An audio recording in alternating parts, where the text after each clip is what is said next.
What are some surprising things that you've learned Mhm. as you've started teaching people?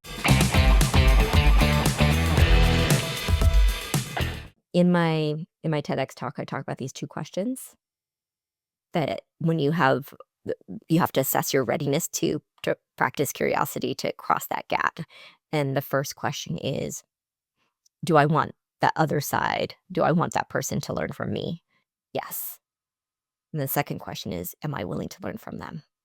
And that's a much harder question. So Randy, one of the things I actually learned that from my clients. And what I mean is took curiosity for granted. So I'm going into these workshops and I'm just, okay, here's the structure. And now you brainstorm questions. And then I would pop into these breakout rooms and people would be, why do I have to ask a question when I know the answer? I know why they did that. I know why they were disrespectful. And I realized I had to create a speed bump. I had to slow them down because otherwise they were still locked in their anger and their feeling of outrage. And I had to get them to turn inward. And that's where actually those 2 questions came from. So when I wrote the book in 2022, I didn't have that. My next edition, I will. And it literally came because I learned that from my clients. Right. Another thing I talk about that wasn't in the book, but that's come since in my talks are there's a difference. The way we talk about respect is we talk about it as respect versus disrespect. We talk about it as if there's an absolute. If I'm not getting respect, that means you're disrespecting me. That's very black and white. And so now the way I talk about it is there's disrespect versus lack of respect in the forms that matter to me. And disrespect is intentional.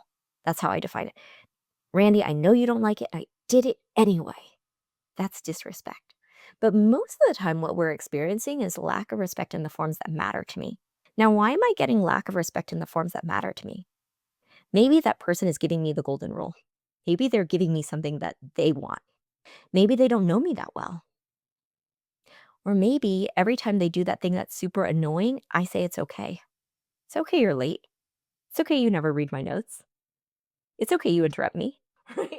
Like, Yeah, we there's a condone lot it. of We condone it. personal accountability. Right? If I'm curious enough to know. Mhm. Oh, And so those are just some examples of how even I am evolving based on based on what I'm learning with my clients, because I think that the big shift is moving from black and white thinking, from right or wrong thinking. That's the hardest thing for people, because in the workplace, they wanna have simple answers. And I say, there's illegal versus legal, and then and then there's this and everything else is actually really gray.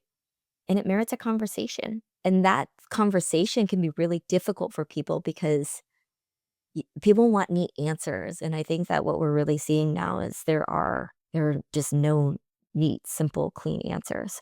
so where do you think curiosity helps people find grace? I think that we have to have grace with ourselves first. That's because oftentimes I did this thing and I'll just, oh, I'm horrible. I can't believe I did that. Oh my gosh, I made them feel that way. I need to be able to learn from myself and let myself learn from me so that I can then even accept that to give other people grace. So I think that it has to start with me, kind of going back to the rubber band rule. I need to know what my breaking points are. I need to know what matters to me before I can expect other people to know what matters to me. If I can't articulate it, then how do I expect people to read my mind?